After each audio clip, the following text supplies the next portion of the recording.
Eh bien bonjour à vous tous, les anciens et les nouveaux abonnés.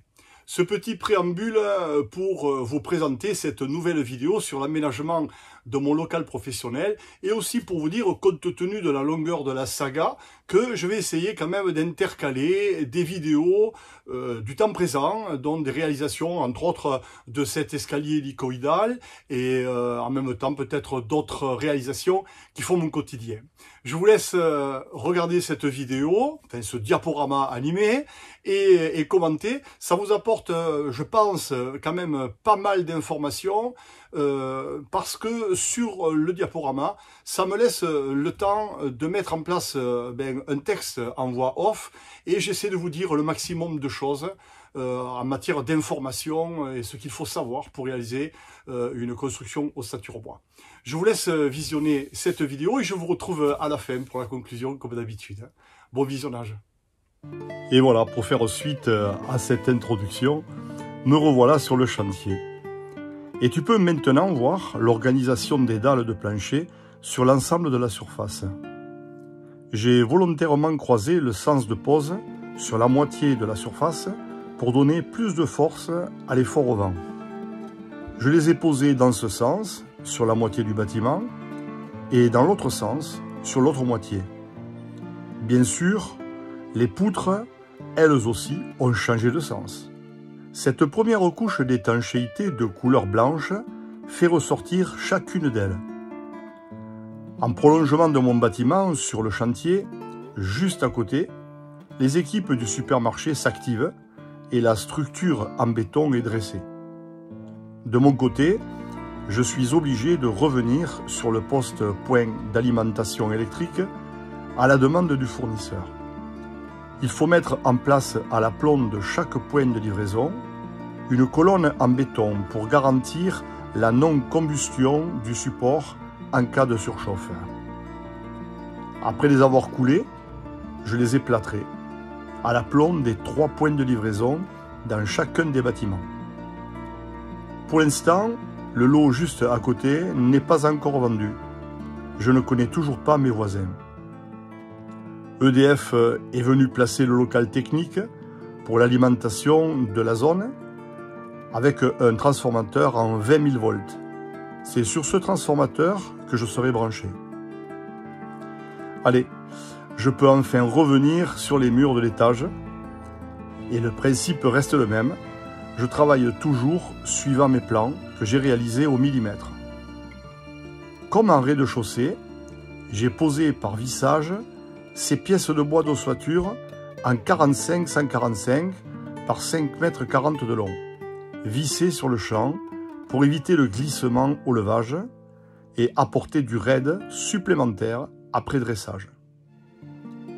La construction des murs s'effectue suivant un ordre bien précis, établi sur plan, pour pouvoir organiser le croisement et la fixation des pièces d'ossature sur les angles, et par là même, faciliter le levage des murs. Après avoir assemblé toutes les pièces et vérifié qu'il ne manque aucune reprise de charge, il est temps de contreventer avec les panneaux d'OSB. Puis, découper les panneaux aux emplacements des fenêtres et ensuite seulement, je protège les panneaux de contreventement avec la toile Delta Vent. J'utilise cette toile qui est très résistante à la place d'un pare-pluie car cette toile sera réutilisée sur le bâtiment, mais cette fois à l'intérieur, non plus comme un pare-pluie, mais comme un frein vapeur. On verra ça plus tard. Mais pour l'instant, j'agrafe la toile et je la fixe solidement avec des tasseaux sur toute la hauteur du mur. Car dans ma région, le vent souffle très très fort. Je t'invite à aller à la 5e minute et 12e seconde de la vidéo numéro 5 qui traite de la première lisse basse et des murs. Je t'explique leur fabrication plus en détail et tu comprendras mieux toute l'attention qu'il faut apporter à nos plans pour que le travail soit simplifié sur le chantier. Je travaille seul des jours entiers, le but étant d'organiser mon travail sur une ou plusieurs journées et après avoir débité sur place tous les éléments de ces mêmes murs, les avoir assemblés sur plateforme, contreventés et protégés avec la toile Delta-Vent, il ne reste plus qu'à les lever. Et c'est à ce moment-là que ma petite femme réapparaît en fin de journée. Après avoir passé la sienne dans un bloc opératoire, comme infirmière instrumentiste auprès de chirurgiens, vous savez, ces petites fées qui préparent tout le matériel opératoire pour que le chirurgien travaille sans avoir à chercher l'outil qui va bien et rester concentré sur son patient? Eh bien, sachez que Marie est l'aide la plus précieuse jamais connue de ma vie entière. Elle anticipe tous mes gestes. Je n'ai pas à demander l'outil, il arrive simplement dans ma main à point nommé. Elle mémorise tout et reste une aide extrêmement précieuse. Vous voulez que je vous dise? J'envie les chirurgiens avec qui elle travaille. Avec elle, zéro stress, pas d'éclat de voix, elle est parfaite. Et de plus, par amour et par souci, il faut bien le dire, elle veut absolument être là pour le levage de ces grands panneaux mesurant sur cette façade plus de 13,50 m d'un seul tenant. Mais ça ne s'arrête pas là. Elle veut rester avec moi jusqu'à la nuit. Sur cette photo, nous étions en été et nous avons contreventé sur l'arrière des murs toutes les parties déjà dressées. Car Météo France annonçait des vents violents pour le lendemain.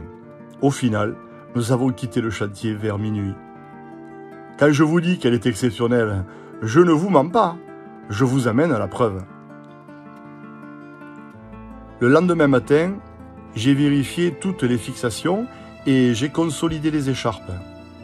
Me voilà à la fabrication d'un autre pan de mur, sur l'autre moitié du bâtiment. Allez, une petite photo pour la postérité.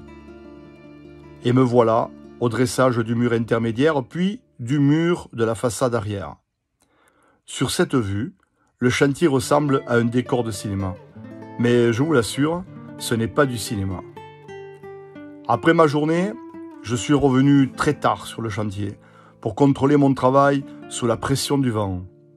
Je ne te cache pas que le souci était à son comble, car quand le vent s'est mis à souffler en rafale, à plus de 120 km/h mesurés sur mon anémomètre, les pièces les plus longues vibraient comme des cordes de harpe. Sur cette vue, tu peux voir que j'ai augmenté le nombre des contreventements. Cette nuit-là, je courais d'un contreventement à un autre, ma visseuse dans une main et une contrefiche dans l'autre, pour ajouter ça et là ces pièces de bois et neutraliser la moindre vibration. Oui, il faut neutraliser la moindre vibration, car c'est elle qui finira par avoir gain de cause. La fréquence de la vibration coupe net les vis et les pointes. J'ai donc ajouté des contrefiches pour neutraliser ces vibrations. Sur l'arrière du bâtiment et sur toute la hauteur, j'ai ajouté des raidisseurs comme sur l'avant, en bois d'ossature, en 45-145 et vissés sur le champ. Sur ce poste, je n'avais pas droit à l'erreur, car juste derrière le mur anti-bruit, il y a la ligne SNCF. Je n'ose même pas imaginer le montant des dégâts qu'un mur de ce poids et de cette dimension aurait causé en cas d'arrachement et projection sur les voies ou sur les cathéters. Comme on dit chez nous, le temps de cet épisode venteux, j'ai fait de l'huile. Ah, tu sais pas ce que ça veut dire faire de l'huile? Eh ben, moi je le sais. Après quelques jours de fort vent, le Mistral est tombé pour laisser la place à la pluie. Ne pouvant rien faire en haut, j'ai attaqué le coffrage de la longrine du futur portail coulissant qui marque la limite entre le domaine public et le domaine privé. Sur cette ZAC, malgré le fait d'assister tous les mardis, en tant qu'investisseur sur la zone, aux réunions de chantier organisées par le conducteur de travaux d'Elo VRD, je n'ai jamais vu un seul planning d'intervention des entreprises qui réalisaient les travaux sur le domaine public. De façon, par exemple, à anticiper pour ma part et me permettre sans stress de mettre en place les caniveaux ou cette longrine en béton, par exemple, pour anticiper sur la réalisation des trottoirs en béton désactivé. Merci, monsieur le conducteur des travaux, merci. Mais ma réactivité était telle qu'ils ne m'ont jamais mis en difficulté. Tous ces travaux ont été réalisés entre Noël et le jour de l'an. Ce qui fait qu'à la reprise, début janvier, tout était prêt. Il n'avait plus qu'à s'appuyer sur mon travail. Bon, très bien, tu l'as compris, le conducteur de travaux n'a pas été sympa avec moi parce qu'il aurait voulu avoir le chantier de mes réseaux. Ce qu'il n'a pas compris, malgré le fait de le lui avoir dit, c'est que je savais les faire, ces réseaux, chose que tu peux découvrir sur la vidéo numéro 3, et de plus, je voulais les faire pour une raison économique évidente, bien sûr. Enfin, après avoir été interrompu par le vent, la pluie et par les travaux non planifiés, non programmés du domaine public, je suis enfin retourné à mes murs pour verrouiller les façades de l'étage.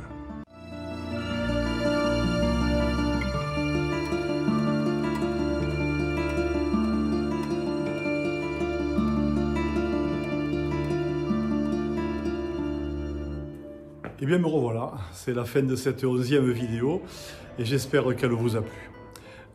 J'ai mis un peu de temps, oui, en effet, à mettre en ligne cette 11e vidéo parce que nous avons vécu un événement incontournable dans notre famille, c'est celui du deuil. L'événement du deuil, j'ai perdu ma maman et qui est partie rejoindre mon petit papa. Et nous voilà orphelins de père et de mère. Alors cet événement, évidemment, on pourrait considérer qu'il est incontournable, même s'il arrive toujours trop tôt dans la vie d'un homme. Ma mère est morte à presque 85 ans, mais pour moi, ça restait une petite fille, voilà, puisqu'on s'est occupé d'elle jusqu'à la fin. Et depuis le départ de mon père, nous n'avons jamais laissé ma mère toute seule. Donc quand on vit ça, on a moins de regrets, on a franchement moins de regrets. Et parce qu'on se dit qu'on a fait ce que l'on devait faire. Alors c'est moins douloureux que de perdre un enfant, hein, on le sait, je dis souvent il y a une logique hein, dans ce système, hein, on naît et on meurt, mais il est logique que les parents partent avant les enfants. Dans ma clientèle, j'ai malheureusement connu des gens qui ont perdu leurs enfants et c'est autrement plus douloureux et ces gens-là s'en sont plus ou moins bien sortis. Je dis plus ou moins, mais ils ont été jusqu'à la fin de leur vie grâce à leur foi qui était vivante. Ceci dit, quand on vit la foi, quand on vit sa foi intensément, quand on vit comme je le vis intensément, eh bien la douleur est amoindrie, elle est présente, mais elle est amoindrie parce qu'on sait que nos chers parents se sont endormis dans la mort et ils ne sont pas morts définitivement. Pour les gens de foi, c'est quelque chose qui va résonner en vous et au final, eh bien, on avance nous-mêmes sur ce chemin, même si on connaît pas mal de vicissitudes, c'est un privilège d'être sur Terre, donc sachons l'apprécier et le jour où on se présentera devant la porte, eh bien, restons sereins, c'est quelque chose qui est inéluctable, on est obligé de passer par là, ça fait partie du système. Alors voilà, je voulais vous en parler parce que c'est, je pense, important, surtout dans la vie d'un homme. J'ai encore beaucoup de choses à faire, je n'ai que 61 ans et demi et n'en déplaise pour les gens qui pensent qu'à 50 ans, un homme est terminé. Moi, j'ai travaillé dans ma vie avec tellement de gens qui avaient plus de 85 ans ou 90 dans des ateliers que je me dis qu'il me reste normalement encore un petit bout de chemin et j'ai tellement de choses à faire, mais aussi à vous montrer parce que c'est aussi une des façons d'occuper la fin de ma vie professionnelle, c'est vous transmettre ce que nous avons accumulé tout au long d'une vie. Ça pourra servir à chacun d'entre vous, au plus grand nombre, c'est mon souhait le plus vif. En attendant, je vous souhaite le meilleur, comme d'habitude, et c'est du fond du cœur que je vous le souhaite, vous le savez. Prenez soin de vous, et je vous donne dès à présent rendez-vous pour la prochaine.